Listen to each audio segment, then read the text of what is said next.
طبقے کے کچھ لوگ ہیں جو ان کے لیڈر بہت زیادہ شدت پسندی پھیلا رہے ہیں اور اپنی عوام کو، جو عام لوگ ہیں نا، ان کو بہت زیادہ اکسا رہے ہیں میرے قتل پہ۔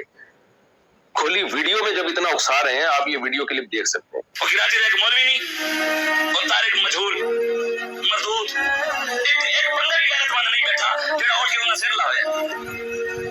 اس وجہ تو یہ بالکل اس بارے کوئی مسئلہ نہیں، اس کتے نو لگام پائی جاوے، وہ کتا بھی نہیں بڑھتا۔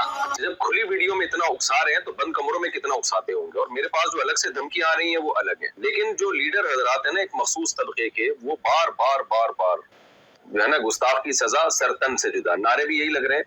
سر سید تھانے کے باہر جو ہمارا قریبی محلہ ہے، اس میں جو تھانہ ہے اس کے باہر بھی یہ نعرے لگائے گئے ہیں ایک کراؤڈ کی شکل میں کہ گستاخ کی سزا سرتن سے جدا۔ نبی کی ایک سزا سرتن سے جدا، سرتن سے جدا۔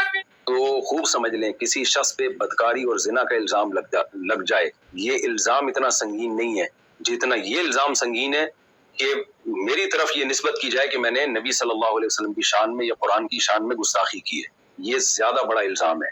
زانی، زنا کرنے والا کافر نہیں ہو جاتا، لیکن گستاخی ایک ایسا جرم ہے کہ اس سے انسان اسلام سے خارج ہو جاتا ہے، مرتد ہو جاتا ہے۔ میں جب 18 سال کی عمر میں مدرسے میں داخلے کے لیے آیا ہوں تو اپنے آپ کو میں نے وقف کیا دین کی خدمت کے لیے، اور پھر پیچھے ہم نے پلٹ کے نہیں دیکھا۔ تو کیا ایسا شخص یہ مان لے گا کہ میں گستاخ ہوں یا میں نے گستاخی کی ہے؟ ایک عام ادنا سا مسلمان اس لفظ سے نفرت کرتا ہے، وہ کبھی گستاخی کی نسبت برداشت نہیں کرے گا۔ تو یہ ہلکا جرم نہیں ہے نبی صلی اللہ علیہ وسلم کی شان میں گستاخی۔ جب جرم کی نوعیت سنگین ہوتی ہے تو اس کے لیے ثبوت کے لیے بھی سنگین قسم کے شواہد چاہیے ہوتے ہیں۔ لہذا میں یہ نہیں تسلیم کرتا کہ میں نے گستاخی کی ہے۔ جو غلطی مجھ سے ہوئی ہے اس پہ میں معذرت کر چکا ہوں۔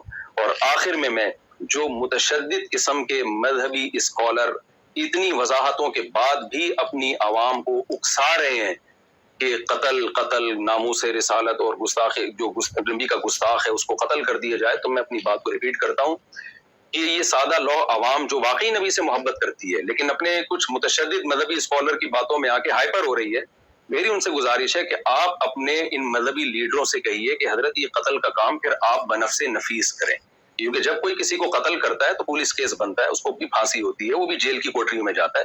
تو حضرت جنت میں جانے کا شوق صرف آپ ہمیں کیوں دلا رہے ہیں؟ آپ خود یہ کام کیوں نہیں کر لیتے؟ آپ خود جائیں، مفتی طارق مسعود صاحب کو آپ قتل کرنے کی کوشش کریں اور جنت کمانے کی آپ کوشش کریں۔ تو ایسا نہ ہو آپ اپنے مذہبی متشدد قسم کی لوگوں کی باتوں میں آ کے کوئی ایسا اقدام کر لیں۔ موت زندگی اللہ کے ہاتھ میں، جو رات قبر میں گزرنی ہے وہ قبر میں گزرے گی، جو زمین پہ گزرنی ہے وہ زمین پہ گزرے گی۔